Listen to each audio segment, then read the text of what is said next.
Ассаламу алейкум, урматтуу достор. Кандайсыздар, ден соолуктар жакшыбы? Мен кайрылууларымдан кийин дайыма комментарийлер жазышат. Ташиевдин боттору жазып калат.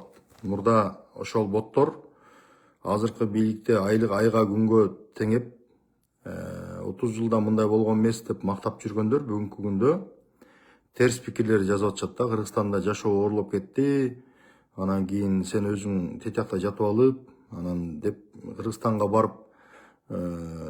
барып сүйлөгөндө атайын Америкадан жалданып акча үчүн келдиңби деп, эми болсо кайра качып кеттиңби коркуп деген сыяктуу сөздөрдү айтып беришет да. Жанагы притча барго, жана бир абышка кемпирин тиги жөө бастырып эшекти минип алса, кемпирин жөө бастырып атышат деп, анан кийин кайра аларды угуп, анан кемпирин тиги эшекке отургузуп анан өзү жөө басып алса, тиги кемпиринен коркуп атат депчи. Анан кийин кайра анан кемпирин учкачтырып өзү отуруп алса, анан кийин байкуш эшектин белин сындырмай болушту деп.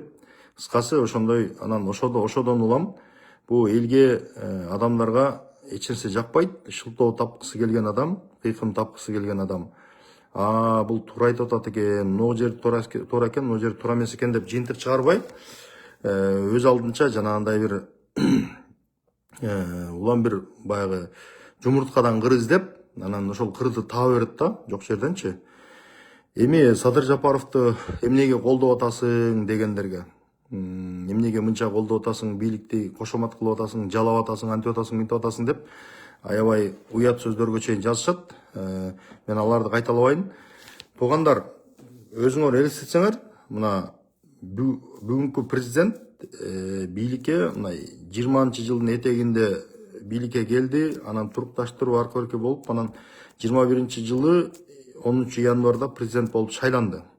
Андан кийин анан жанагы 22-жыл жанагы конституцияны өзгөртүү, анан кийин конституцияга жанагы мыйзамдарды шайкеш келтирүү, конституциялык мыйзамдарды өзгөртүү, жана башка көптөгөн нерселер жасап, анан өзүңөр жакшы билесиңер, ошол 20-жылы кете турган 6-чакырылыш 21-жылга чейин 1 жыл узак иштеп калган да. Анан ошентип отуруп, анан турукташтырып, анан 22-жылы реалдуу иштер башталган. Анан башында жана 22-жылы капсула салып берчү эмес беле? Мен деле күлкүм келерчү, капсула эле салып берет депчи. Анан көпчүлүк жана таң калгандардын арасында мен да бар болчумун да. Анан ошол капсула салган капсулалардын дээрлик бардыгы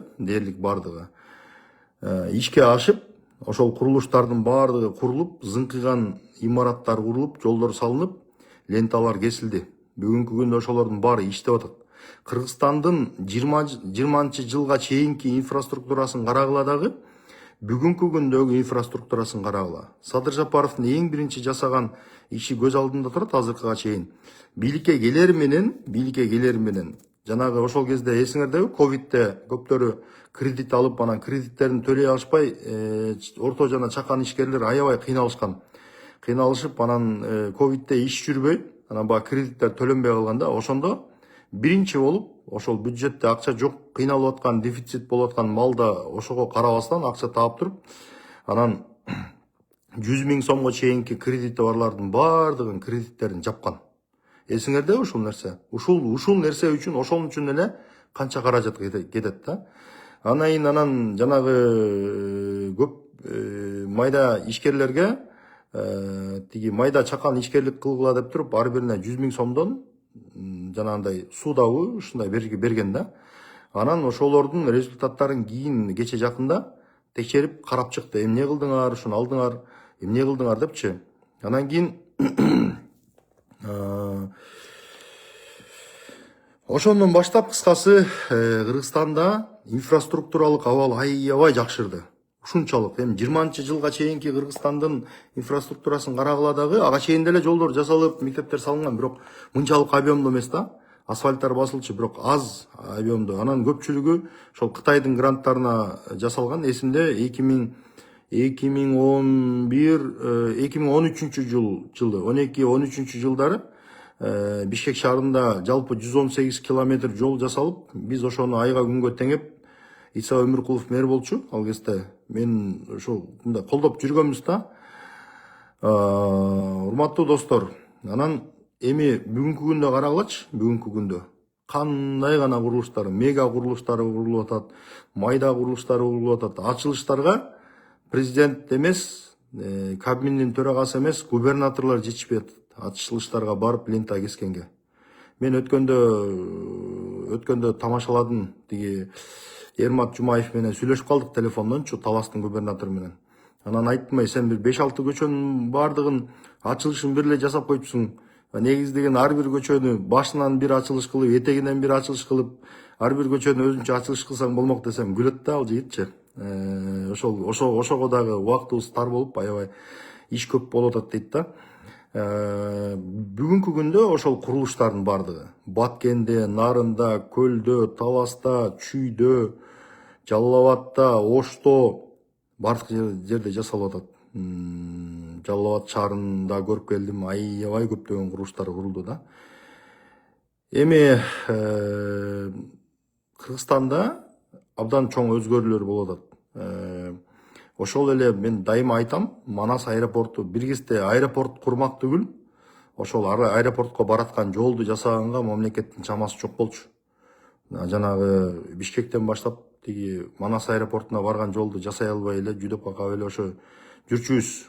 Анан азыр эми карасаңар, азыр ошол Манас аэропортунун акчасы менен Кыргызстанга канча регионалдык аэропорт, мына Кербен, Аксыда курулду.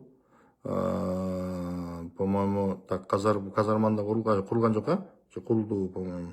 Эгер билсеңер жазып койгула. Кербен, Нарын, мен билген, Талас регионалдык аэропорттор курулду. Анан тышкары Ош аэропорту жаңыланып атат. Жалал Абадта жаңы аэропорт курулуп атат. Жалал Абадтын аэропорту регионалдык аэропорт болчу да. Чоң эл аралык аэропорт курулуп атат. Ысык көлдө Караколдун регионалдык аэропорту эл аралык аэропорт болуп, жаңы аэропорт курулду. Тамчыдагы аэропорттун аэровокзалы жасалды. Анан темир жолдун өзүнүн акчасы менен эле тетиги Балыкчыдан Кочкорго чейин бүгүнкү күндө темир жол курулду.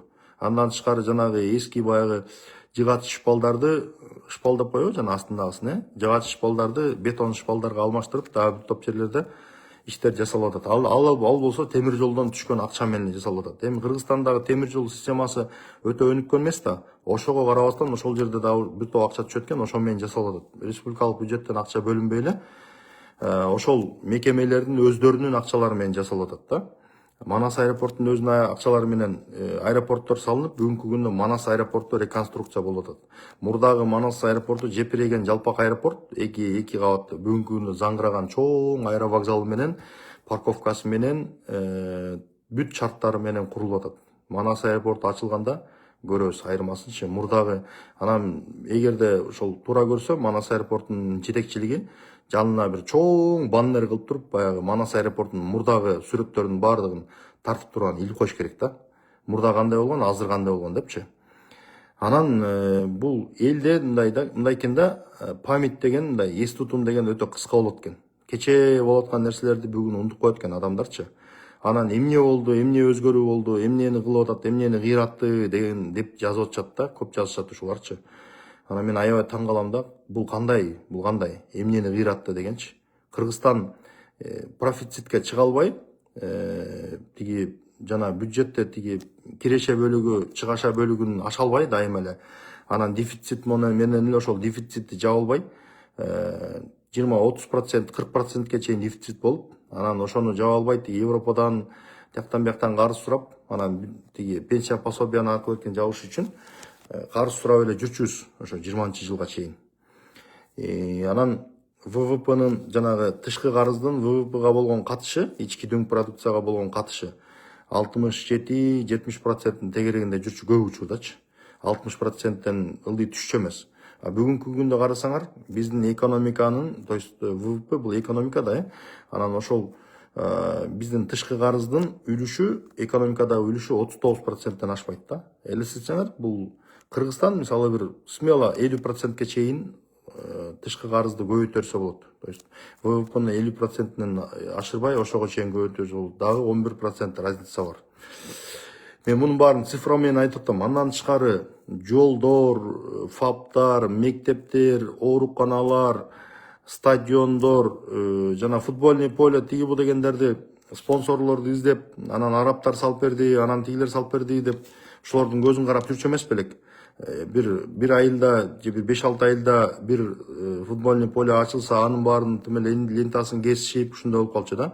Эсимде 2011-жылы ал кезде Атамбаев премьер-министр, Отунбаева президент, анан ошондо Отунбаева менен журналисттер баарыбыз барганбыз Нарынгачы. Анан ошондо Нарындын ошол кезде губернатору Канат Муратбеков байкем сүйлөшүп аткан эсимде да. Тиги курулуш министри ким эле ошол кезде? Курулуш агенттиги болчу ал кезде.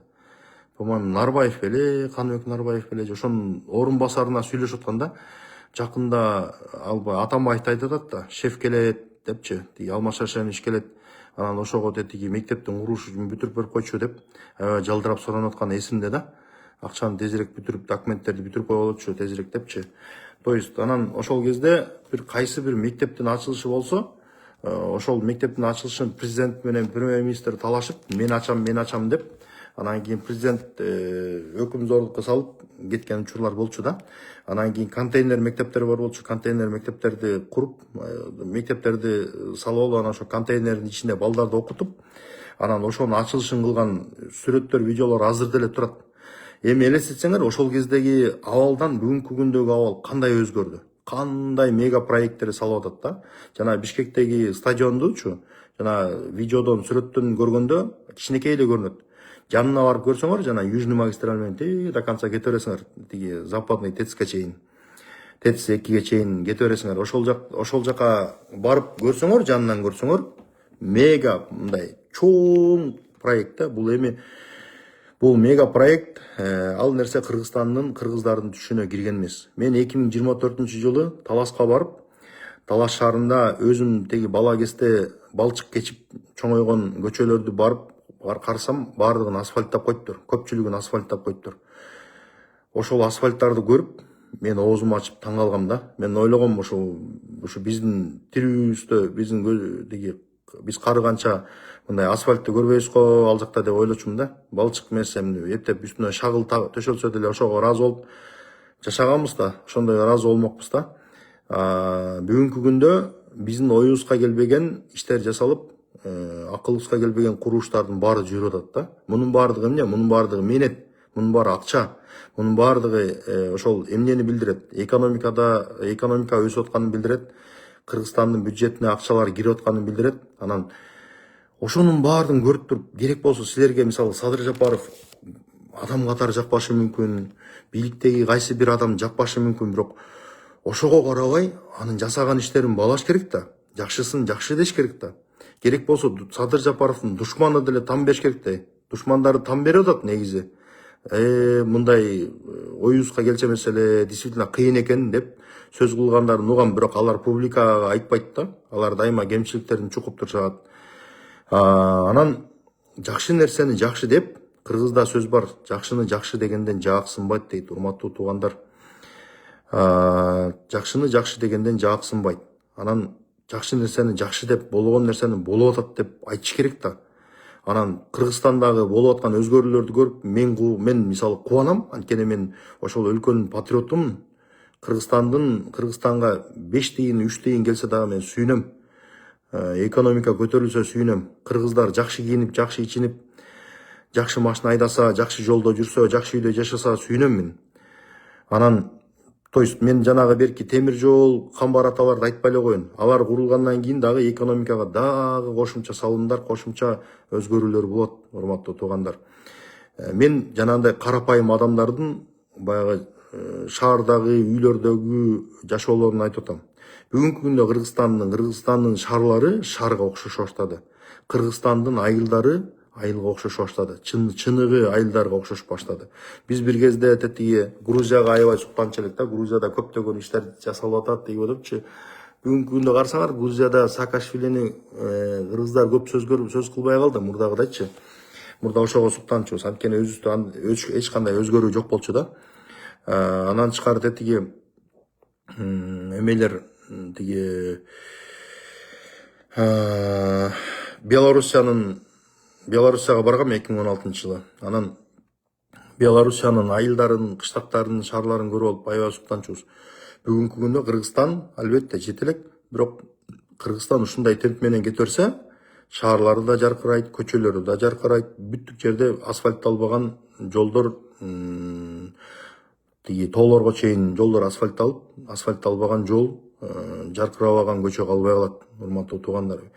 Биз ошого жетиш үчүн эмне кылыш керек? Биз ошого жетиш үчүн ынтымакта болуш керек. Президент иштеп атабы, аракет кылып атабы, түн уйкусун 4 бөлүп уктабайт. Мисалычы, мен чиновниктер менен көп сүйлөшөм.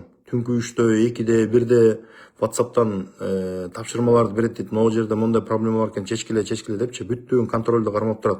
Кыргызстанда кылып аткан эмне маалыматтар болсо ошонун баардыгы президентке өзүнүн убагында ыкчам жетип турат, урматтуу туугандар. Ушуну мындай эстен чыгарбаш керек да. Андан тышкары мен дагы бир жолу кайталап коеюн, өткөндө да айткам. Кыргызстанда бүгүнкү күндө ошол буга чейин тетиги 30 жылдай болуп калды. Ошол Кытай, Кыргызстан, Өзбекстан темир жолу баягы сөз жүзүндө келген да, сөз жүзүндө ар кандай шылтоолор менен геосаясий ар кандай бир тымызын тирешүүлөрдүн натыйжасында, тоскоолдуктардын натыйжасында ошол курулуштар башталбай, курулбай келген. Бүгүнкү күндө ошол курулуш башталды. Ошого старт берилди, курулуш жүрүп атат, туннелдер казылып атат, тетиги казарман. Илгери тети Тогуз-Торо дегенде Бишкектен Тогуз-Торого жетиш деген бул вообще түшкө кирбеген нерсе болчу. Азыр эми ал жерде жана альтернативный жол салынды. Албетте Атамбаевдин убагында башталган. Атамбаевдин бир жакшы проектилердин бири. Бирок ал деле толук бүтө элек болчу да, бүтпөй калган. Анан бүгүнкү күндө ошол жолдорду дагы дополнительно жасап, дагы кошумча каржылап, кеңейтип, көбөйтүп, жанагындай көчкүлөр, шагылдар түшүп кетип атат, жолго ар кандай бир коркунучтарды келтирипчи. Анан ошол нерселердин баарын иреттеп, улам буюрса ал жагы да бир жакшы ачылып, бир жакшы жаркыраган жол болот. Анан ошол жерден темир жол өтөт. Мындайча айтканда, Тогуз-Торо накта центр болот. Накта ошол 9 жолдун тому болот. Анан бүгүнкү күндө эми тетиги көлдөгү жасалып аткан жолдорду, трассаларды, тетиги жайлоолорго чейин салынган жолдордун баарын көрүп сүйүнүп келдим да. Баардык жерде жасалып атат ошондой жерлерчи. Анан бүгүнкү күндө элдин экономикалык абалы дагы кыйла жакшырды, мурда карагандачы. Бул эми тиги Садыр Жапаров келип эл байып кетти деп мен бир сөз менен айткым келбейт. Бул албетте баягы көптөгөн аракеттердин жыйындысы. Бирок, то есть жашоо шарт, Кудайга шүгүр, жакшы. Андан кийин бүгүнкү күндө эң негизгиси мамлекет өзүнүн мамлекет катары функциясын аткарып атат. Ошол чек аралар тапталды, мега курулуштар жүрүп атат. Андан кийин Камбар ата 1-дин курулушу старт берилди, уже башталып атат да. Ал Камбар ата 1 курула турган болсо, Кыргызстан электр энергиясын экспорттой баштайт. Өзүбүзгө электр энергия жетишпей атат бүгүнкү күндөчү. Ошону жаап, камсыздап өзүбүзгө, андан тышкары экспортко чыгарсак болот да электр энергияны. Ошондой достор. Андан тышкары жанагындай чек ара бекеттери, чек аралардагы тосмо зымдар, жана башкалар, анан кийин Баткенде канча каргашалуу 2 жолку согуш болду, окуя болду да. Ошондо Баткендин элин жапырт тиги эвакуация кылып алып чыгып, анан кийин ошол жерден ал жерде тынчтыкты орнотуп, андан кийин кайрадан жана талкаланган бекеттердин баардыгын оңдоп, анан кийин кайра курулушка акчаны бөлүп, анан кийин үйлөрдү жанагындай тиги жабыр тарткан, өрттөлгөн үйлөрдүн баардыгын кайра калыбына келтирип, салып берип, бүгүнкү күндө элдерге шарт түзүп, керек болсо тиги эч ким барбаган, эч бир президент басып барбаган Зардалыга чейин барды го, Садыр Жапаров барды, ошол жерге барып, анан бүгүнкү күндө Зардалыга жол салынып атат. Алайкууга жардыңгыр менен эптеп мындай шагыл калдыраган таштак жол менен барышчу. Эптеп кудай депчи. Бүгүнкү күндө ошол жерге асфальт жол салынып атат.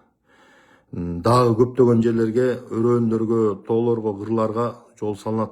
урматтуу туугандар, ушунун баардыгы эмгек, ушунун баардыгы акча, ушунун баары мээнет, ушунун баардыгы ошол президенттин командасынын иши натыйжасы.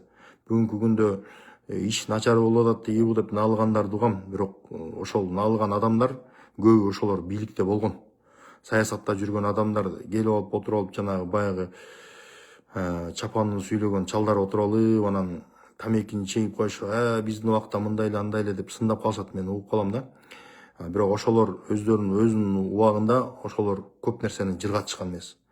Бүгүнкү күндө албетте эми тилде сөөк жок экен да, сынды айта берет, эмете берет, анан кийин сөздү кайталай берсең окшошо берет да.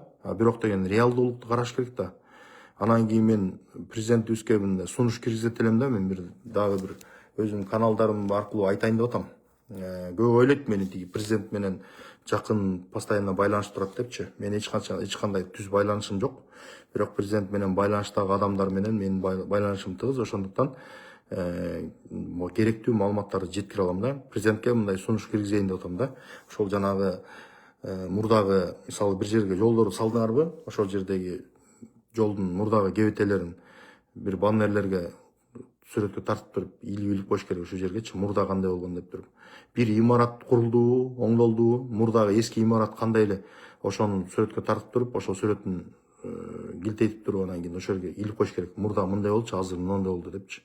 Ошондо адамдар айырмасын кичине да болсо сезет да.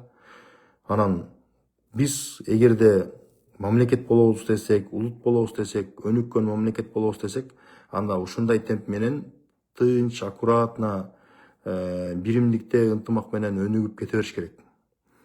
Анан могу жерде азыр комментарийлерди өчүрүп койдум да, мындай эметип койгом да, жылдырып койгом. Казарманда да аэропорт курулду дейт. Анан Нургазы Жакупов деген жазыптыр. Ташиевдин кылган мыйзамсыз иштерине Жапаров дагы жооп бериш керекпи? Сен кандай ойлойсуң дейт. Ташиевдин кылган мыйзамсыз иштерине президент Садыр Жапаров өзүнүн жоопкерчилигин сезип атат. Өзүнүн моралдык жоопкерчилигин сезип атат да. Ошол нерселерди, ошол жанагындай кадровый чехардаларды, же болбосо жанагындай бир соттук, укуктук туура эмес кетирилген каталарды, кылмыштардын баардыгын бүгүнкү күндө кайра иретине келтирип, акырындык менен баардыгын тынчтык менен, аккуратно, адамдарга залал келтирбей, ушинтип акырындап маселелер чечилип атат да. Бүгүнкү күндө соттук, укуктук маселелер, жергиликтүү деңгээлдеги көп маселелерди президент көргөндөн кийин жакында губернаторлор менен акимдерге полномочия берди. Ошол жердеги маселелерди, комиссияларды түзүп туруп, анан кийин жанагындай прокурор, милиция, СМБлардын баардыгы ошол жергиликтүү бийликке мындай бир түзөнсүз баш ээ турган кылып, ошондой бир чечимдерди кабыл алды да. Анан кийин бүгүнкү күндө буюрса жергиликтүү деңгээлде ошол буга чейинки чечилбеген көп маселелер жергиликтүү деңгээлде чечилет. Акырындап чечиле баштайт да.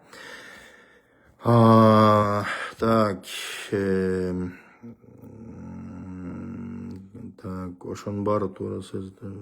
Президенттин жанындагылар анга түтүп жатышат, эмнеге көрбөйт дейт. Эми мындай да, албетте ар бир командада кайсы бир чечимдерди кабыл алганга түрткөн, же болбосо бир ушундай сунуштарды берген, же болбосо ушундай бир ар түрдүү адамдар болушу мүмкүн. Командада болот да. Кындыксыз команда болбойт.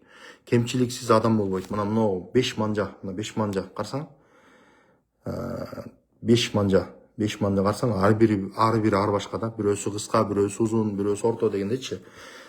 Анан ошол сыяктуу эле адамдар да ар түрдүү болот да. Команда да ар түрдүү болот. Алып Туткучевдун мындай сөзү бар. 5 манжа бөлөк билек 1, 5 манжа бөлөк билек 1, 5 адам бөлөк тилек 1 дейт. Ошондо, то есть 5 адам бөлөк тилек 1 деген ошондой бирдиктүү тилек болгондо, бирдиктүү саясат болгондо, анда ошондо алдыга жылабыз. Анан кийин ары тартып, бери тартып, чайпай бергенде Кыргызстан кичинекей корабль чөгүп кетет, оодарылып калат. Кыргызстанды кээде мынтет да, эми өзүнүн оюн айтып коюп атпайбы, ага эмне куугунтук кылып атат, тинтип атат деген ойлор болушу мүмкүн да. Мисалы мына бүгүнкү күндө мен деле досторум куугунтук көрүп эметип атышат да. Мен аларга деле мындай сүйлөшкөндө түшүндүрүп айтам да. Анан то есть ошондой кептер бар. ооба айрым жерлерде адам укуктары бузулуп калып атат да. Бирок анын баары эмнеге болуп атат? Анын баардыгы ошол өлкөдө туруктуулук болсун, тынчтык болсун, чайпабасын, инвесторлорду коркутпасын, үркүтпөсүн деген маселе болуп атат. Анан бүгүнкү күндө мисалы Кытай маселеси бүгүнкү күндө өтө актуалдуу болуп атат. Кайсы бир күчтөрдүн, кайсы жана үчүнчү күчтөр деп атпайсыңарбы? Үчүнчү күчтөр деген мындайча айтканда, кыскача айтканда, бул деген чоң державалар. Үчүнчү күчтөр ким, үчүнчү күчтөр ким деп тилдеп атпайбы меничи? Чоң державалар, үчүнчү күчтөр булар чоң державалар. Жанагындай темир жолдун курулушуна кызыктар болбогон, Кыргызстан кечке ушу кайыр сурап бизге кошомат кылып келе берсе экен, үй күчүктөй болуп бизден алыс чыкпаса экен, жылбаса экен, башкалар менен тең ата сүйлөшүп өз алдынча мамлекет болуп кетпесе экен деген чоң державалар, күчтөр бар. Ошолор өзүбүздөгү майда күчтөрдү түрткүлөп, тукуруп, анан кийин ошондой ар кандай түшүнүксүз жанагындай немени мындай элдин арасында ар кандай дүрбөлөңдөрдү салып, анан бийликтин рейтингин төмөндөтүп, анан ошондой иш аракеттерди жүргүзүп атышат. Андан тышкары өзүбүздүн ички күчтөр бар. Алардын бири мисалы Камчыбек Ташиевдин командасы. Мен азыр Фейсбуктан карап анализдеп турам. Ошол убагында Ташиев бийликте турганда бийлик сонун иштеп атат, тим эле керемет болуп атат деп аткандар бүгүн болсо налып президентти каргап шилеп жазып атышат. Эмне себептен дегенде, бул жерде баягы ошол Ташиев бийликтен кеттен баардыгы жаман болот деген. Бул фанатизм да.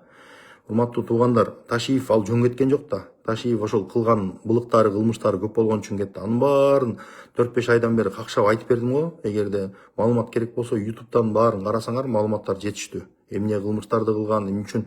Эгерде ошол Ташиев апапак бойдон, тынч бойдон акырын жакшынакай иштеп аткан жерден эле кызматтан алып салса, анда асман айдын баарын чаңытып, бүгүнкү күндө Кыргызстанды дүрбөтүп, чайпалтып отурмак да. Эмне үчүн унчукпай отурат? Анткени өзүнүн кылмыштары көп, аркасында калбыры көп, богу көп, мындайча айтканда көчүгүн бар бог. Ошон үчүн ал унчукпай, тымпыйып, баардык нерсеге кайыл болуп отурат. Анткени анын дагы чоң кылмыштары бар да. Ошол нерселер ачылып кетпесин, анан кийин мен камалып калбайын, бала чакам камалып калбасын деп отурат да. Мен бир эле нерсени айтайын. Ташиев бийликке келем деп жулунуп, аракет кылып чуркап жүрдү да. Анан кийин Борбор шаарды Манас шаарына көчүрөм, Кыргызстандын борбору кылам, анан кийин ошодо отуруп алып резиденция кылып, Барпыга резиденция куруп, 300 гектар жерди бөлүп, резиденция куруп алып, анан ошол жерде башкарам деген саясат болгон. Анан ошол Таймурастын жанында жүргөн балдарга айтат экен да, Таймурас айтат экен, Томасчы, атам буюрса президент болот, 10 жыл башкарат, андан кийин мага өткөрүп берет депчи.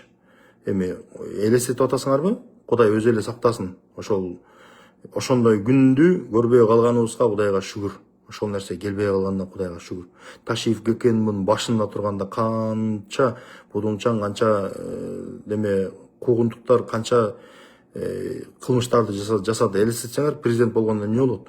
Ошондуктан анан бүгүнкү күндө ошол Ташиевдин тарапташтары дагы кымбатчылык болуп кетти. Анан Ташиев болгондо кымбатчылык болмок эмес, анан бензин кымбаттамак эмес, анан Кытайларды Ташиев ордуна койду эле деген сыяктуу видеолорду, немелерди чыгарып, кыйытма саясат жүргүзүп атышат. Урматтуу туугандар.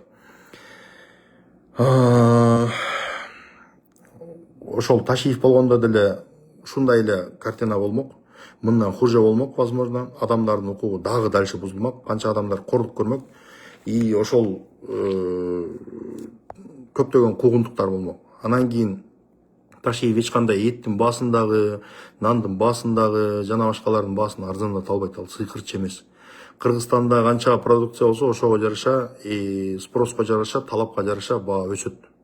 Аны сыйкырчылык менен чечкенге болбойт, аны акыл менен чечиш керек. Эмне кылыш керек? Ал үчүн эмгек кылыш керек. Ал үчүн өзүбүздүн өндүрүшчүлөрдү көбөйтүш керек. Өндүрүшчүлөргө шарт түзүш керек. Анан кийин өзүбүздө продовольственный безопасностька мындай бир катуу кам көрүш керек. Абдулла Ташиев байкебиз айткандай, ошол жанагындай ай чарба тармагына көп көңүл буруш керек да. ошондо ошол маселе акырындап чечилиши мүмкүн, бирок анда да толук чечилбейт. Ушундай туугандар. Так, президенттин жанындагылар, анан президенттин командасында жанагындай адамдар болушу мүмкүн деп атпайсыңарбы? Болушу мүмкүн, ооба. Бирок президент айланасында эмне болуп атат, ким кандай иштеп атат, эмне кылып атат, баардыгын көрүп билип турат. Президенттин информаторлору дафига, мындай. WhatsApp менен элдин баары менен сүйлөшөт. Группалары бар. Анан кийин ошол жерге бүт маалыматтар түшүп турат. Анын баарын өзү көзөмөлдөп карап турат. Жергиликтүү бийлик эмне кылып атат, тиги Кулундудагы айыл өкмөт эмне кылып атат, кайсы жерде бир качак болсо, Facebookка бир жака чыкса, анын баарын тикирейип карап турат. Инстаграмга чыккан маалыматтардын баарын тикирейип карап турат. Кыскасы, то есть президенттин бүгүнкү бийликтин маалыматтуулугу, элдин арасында болгон окуянын баардыгын байкагандыгы, тиги маалыматы жетиштүү. Ошон үчүн президент ошол команданы өзү түздү, жоопкерчиликти өзү алып, бүгүнкү күндө ошол команданы жетектеп иштеп атат. Жоопкерчилик, иши жакшы болсо, жоопкерчилик жакшысы ошол президентке калат, иши начар болсо, жоопкерчилиги президентке калат. Бирок бүгүнкү күндө иш көрүп атабыз, иш кандай кетип атат, кандай ыргак менен кетип атат, кандай результат болуп атат, ошонун баарын көрүп атабыз. Так, больницаларды дагы жакшы караса болот эле, ковидтен кийин буту кол ооругандар көбөйдү, тиги дейт. Так, ооба, андай нерселер бар, ошол маселелердин баарын четинен чечип келе атпайбы, бүт тармактарды чечип келе атат. Саламаттык сактоо министрлиги дагы кирип, тиги ошол тармакты кантип өнүктүрүү керек деген концепцияларды деле сунуштап атса керек. Ал жактан деле чечимдерди кабыл алып, жаңы ооруканаларды куруу, расширение кылуу, ремонт жана башкалардын баардыгы болуп атат да. Ошонун баары акча болгон үчүн болот да. Акча болбосо кактан болот.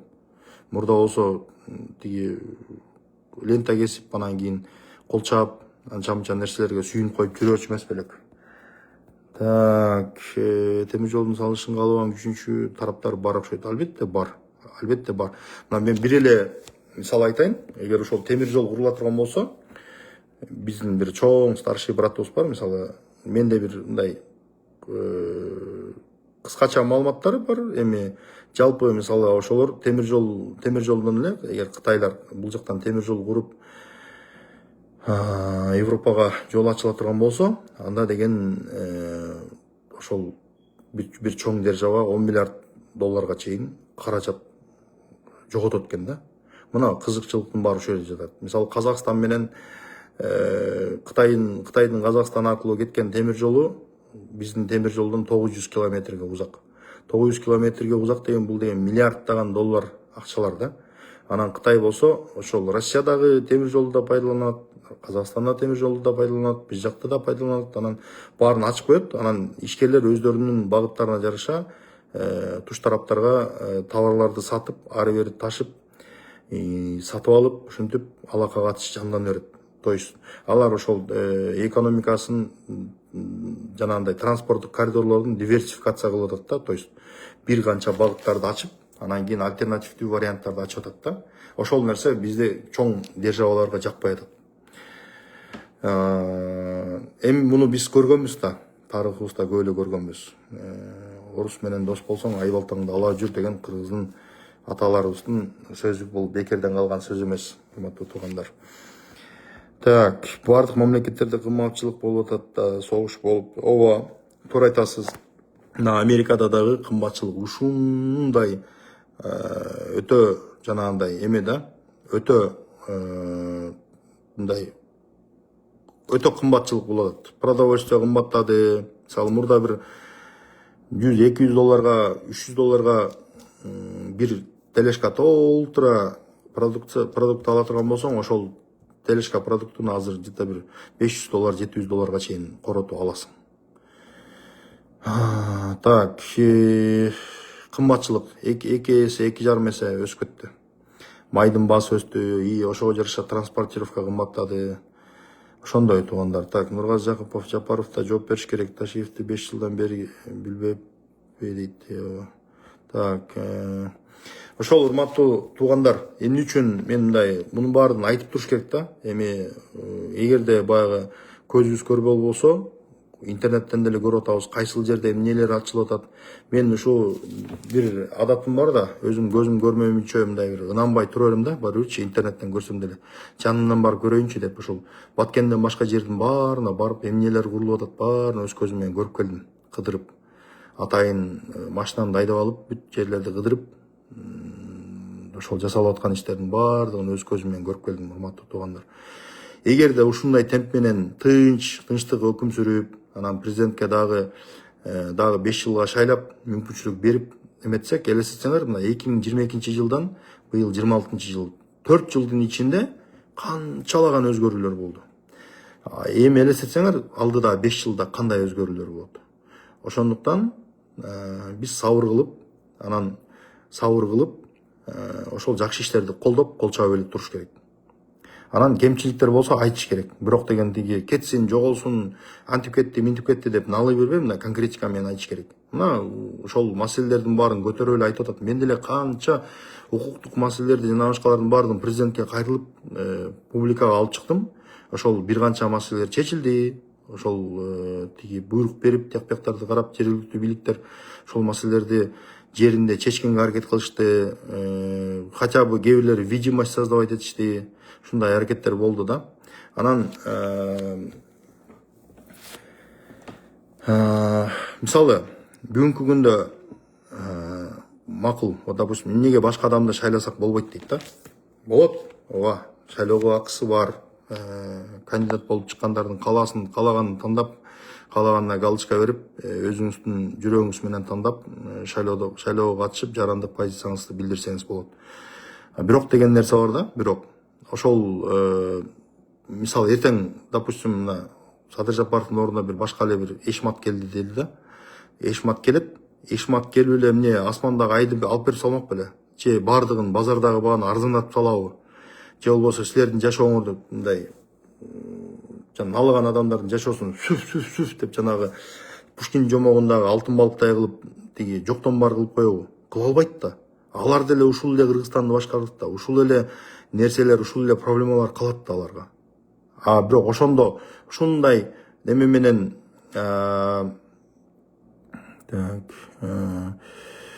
ушундай темп менен иш болобу? Ушундай темп менен өзгөрүүлөр болобу? Чечкиндүү иш аракеттер болобу? Мына маселе ошондо. Шымына чычкан балага окшоп, тиги чечим кабыл албай, бүгүнкү чечим кабыл алып турган чечимди эртең кийинки жылы, наркы жылы деп сүрсүтүп, чиритип отурган президенттерди да көргөнбүз, урматтуу туугандар.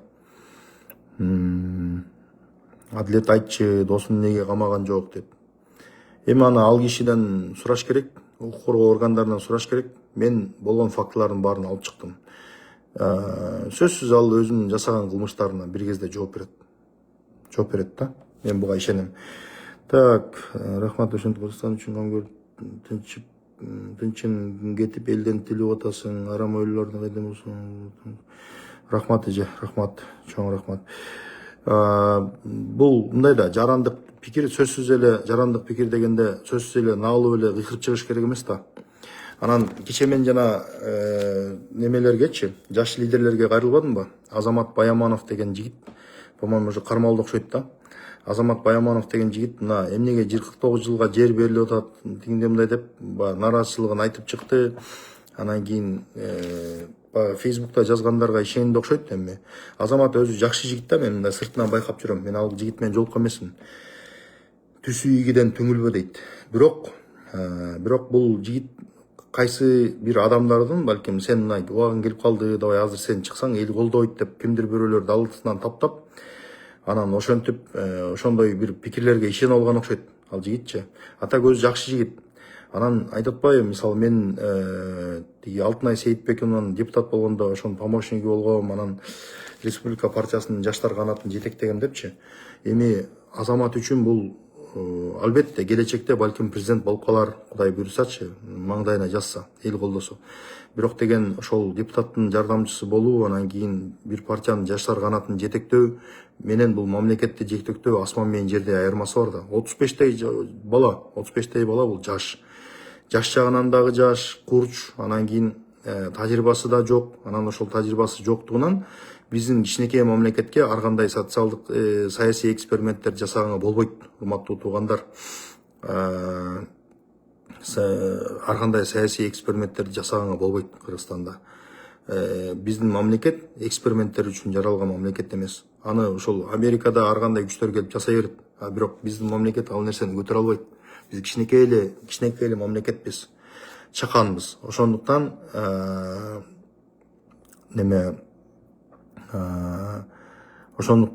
Кыргызстанды мындай чайпалтканга болбойт. Эч кимдин укугу жок.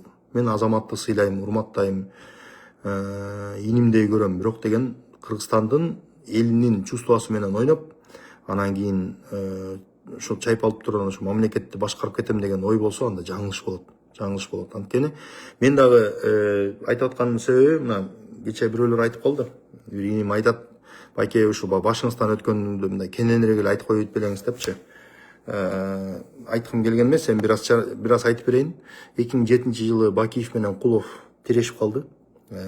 Бакиев президент, Кулов премьер-министр, анан премьер-министрликтен түштү да. Анан ошондо мен жанагы биз Канжар деген жаштар кыймылын түзүп, анан чыкканбыз. Анан кийин курч болчубуз, жаш болчубуз. Мээде бир жыргаган идея жок. Акыл дагы аз, тажрыйба дагы жок, эчтеке жок. Жаш баламын да, 21 жаштагы баламын. Мени деле ошо көкүткөн. Кайсы бир адамдар көкүткөн, давай чык, молодец, сен кыйын экенсиң, ой, курч экенсиң деп алдыга салып алып тургандан кийин өздөрү качып кеткен чет өлкөгө. Мен эми аттарын айтпай эле коеюн аларды. Ошондой анан мен дагы башка адамдардын айткандарын угуп пресс-конференция өрдүм, тияка чайпалдым, бияка чайпалдым, камалдым, анан кийин Алматыга качып кеттим, анан кайра келгенден кийин кайра кармалдым. Анан 2 жолу ГКНБнын СИЗОсуна кирип, жалпы жонунан 57 күн отуруп чыгып, анан кийин ошондон акылыма келгем. Ошондо мамлекет эмне экенин, саясат эмне экенин, мамлекеттик машина деген кандай экенин ошону түшүнүп, анан кийин акылыма келгем да. Анан жанагы забордон секирген саясатчылар, алар акылына кийин кече жакында эле киришти. Ошол забордон секирип, эгерде ошол кезде бир аз мындай бир ошо меникиндей бир аз акыл болгондо, балким алар андай нерсеге бармак эмес. Ошондуктан бул деген мындай да, бул деген тиги унчукпай коюш керек, унчукпай коюш керек, отуруш керек дегенди билдирбейт. Пикирди айтыш керек, шайлоого катыш керек, бирок конструктивдүү түрдө мындай бир жакшы диалог менен катышыш керек да. Анан эң негизгиси, мурдагы бийликтегилер жаштарды жолотчу эмес да. Анан өздөрүнүн жанагы баягы эски сасыган, чириген баягы потомственный чиновниктердин бала чакаларын улам биринен бирин кызматка алып эле, аларды көтөрүп эле, башкаларды жолотпой эле ушинтерчү да. Бүгүнкү күндө бүгүнкү бийлик бүт ошол командада иштейм, кызматка иштейм деген канча жаштардын бардыгына бийликти берди, кызматты берди. Сен ошол кызматка барсаң, акчаны да берет, мүмкүнчүлүктү да берет. Мына, давай иштегиле депчи. Бир канчасы иштеди, бир канчасы уурулук кылып, коррупция кылып камалып кетти. Бүгүнкү күндө ийгиликтүү иштеп аткан жаштар бар. Мисалы, ошонун бири мына Талас областынын губернатору. 91-жылкы Ермат Жумаев деген жигит. Ошентип ступенька менен акырындап көтөрүлүп келатат да. Иши жакшы жүрүп келатат да. Мисалы, ошого окшогон мыкты бир перспективалуу жаштар бар. Ошентип командада иштеп, ылдыйдан баштап иштеп көрүш керек. Ошо а дегенде айылдын деңгээлинде иштеш керек, анан кийин райондун деңгээлинде, анан областтын деңгээлинде ушинтип анан көтөрүлүп, анан кийин жалпы саясатты түшүнөсүң. Ошондон кийин анан сен тажрыйбалуу жетекчи болуп жетишесиң. Анан мисалы мына Казакстандын президенти Токаевди баланча тил билет, мындай деп айтып калышат да. Ал Токаев деген ошол бийликке келгенге чейин билесиңер, кандай тепкичтерди басып өткөн. Канча кызматтарды тиги 89-жылы, мисалы Касым Жомарт Токаев 89-жылы СССРдин Кытайдагы элчилигинде атташе болуп иштеген, котормочу болуп иштеген. Ошол жерде ошол кезде эле Кытай тилин билген да, англис тилин билген. Анан Назарбаев байкап калып, анан ошол жактан алып келип, анан кийин тышкы иштер министринин орун басары кылып, андан кийин тышкы иштер министри кылып, андан кийин премьер-министри кылып, анан кийин тиги жанагы Женевада ООНдун генеральный секретарынын орун басарлыгы Казакстанга тийгенде, ошо жака жөнөтүп, генерал секретардын орун басары болуп, андан кийин сенаттын спикери болуп ошентип иштеп, анан кийин президенттикке келген. Мисалы Шавкат Мирзиёевди алалы да. Шавкат Мирзиёев ошол тетиги немеден Мирза Улукбекский райондо ошо 94-жылы 90-жылдары ошол Мирза Улукбекский райондо аким болуп иштеп, ага чейин тиги научный сотрудник болгон, академияны алып да легендарный парламенттин депутаты болгон. Ошол кездеги 90-жылкы биздеги легендарный парламенттен аларда дагы ошондой бир баягы Өзбек СССР Жогорку Советинин акыркы сазы бар болчу, 12-сазы. Ошол жерде депутат болуп иштеген. Анан кийин ошентип тажрыйба алганда, анан кийин Жизак облусунда губернатор болгон, хаким болгон. Андан кийин Самарканд облусунда хаким болгон, губернатор болгон. По-моему, Сурхандарияда иштеди беле, жокпу билбейм, азыр эстей албай атам. Анан кийин премьер-министр болгон 2003-жылы. 2003-жылдан 2016-жылга чейин премьер-министр болуп иштеп, 13 жыл Каримовдун алдында 13 жыл премьер-министр болуп иштеген. Мындайча айтканда лезвия менен баскан да, лезвия менен жүргөн. Ошондой кылдат саясат жүргүзүп ушинтип отуруп, анан кийин бийликтеп киш менен көтөрүлүп, анан мамлекеттин башына келди. Бүгүнкү күндө карагылачы Өзбекстанда кандай өзгөрүүлөр болуп атат. Ошентип чыдап саясатта ошентип такшалып келип, анан кийин мамлекеттин башына келип көптөгөн өзгөрүүлөрдү жасап атат. Тажрыйба да мол, акыл да мол, бардык нерсе жетиштүү, ресурсу да жетиштүү. Ошол сыяктуу, мисалы, эгерде бизде делечи революциялар, тополоңдор жана ызы-чуулар болбогондо, ошондой деле мындай преемственный бир саясат болгондо, балким бизде да башкача кетмек. Балким биз башкача жолду тандап алдык. Балким бул деле жакшы болду. Бүгүнкү күндө мына чечкиндүү бийлик келип, ошол көптөгөн курулуштарды, иштерди жасап атат. Албетте, жанагындай чечкиндүү жетекчилерде кээде шашмалык саясат болуп калат. Мисалы, Садыр Жапаровдун саясатында ошондой бир кээде бир мындай бир шашылыш кабыл алган чечимдер болот да, болуп калат. Мен байкап калам да. Бирок анын баардыгын өзү иреттеп, кайра калыбына келтирип, кайрадан иреттеп, жакшынакай кылып жасап келе атат. Эң негизгиси чоң курулуштарды жасап атат. Чоң өзгөрүүлөрдү жасап атат.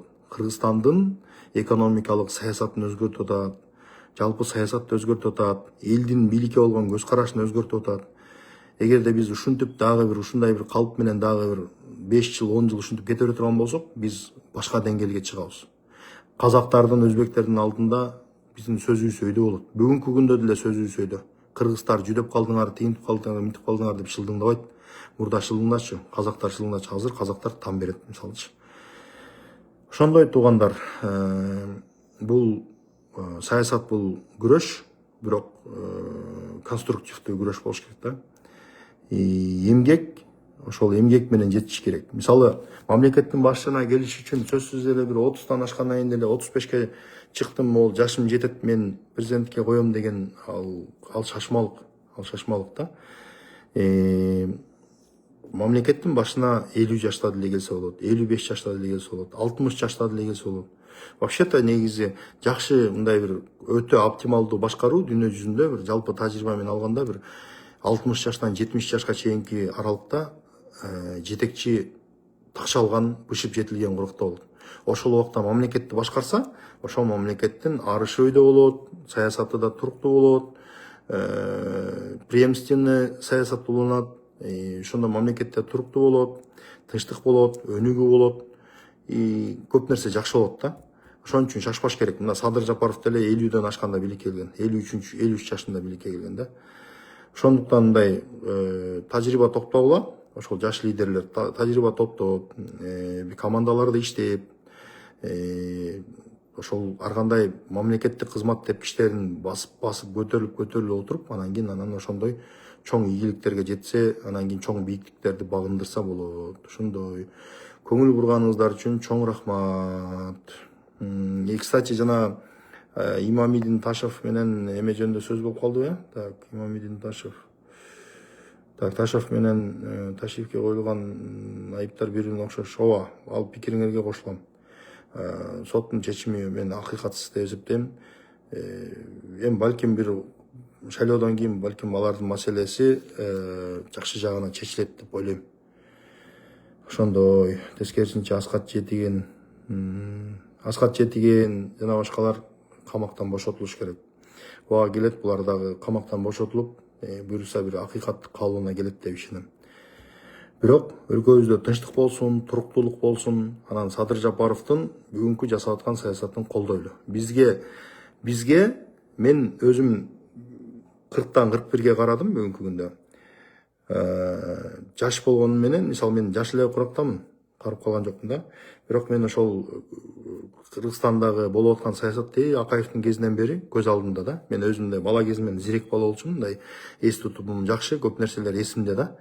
Ошол кезде кандай саясат болгон, бүгүнкү күнгө чейин кандай саясат болуп келди, бүгүн кандай болуп атат, ошонун баардыгын билген үчүн мен Садыр Жапаровду колдоп атам. Кыргызстанга мындан башка, мындан артык оптималдуу вариант жок, урматтуу туугандар.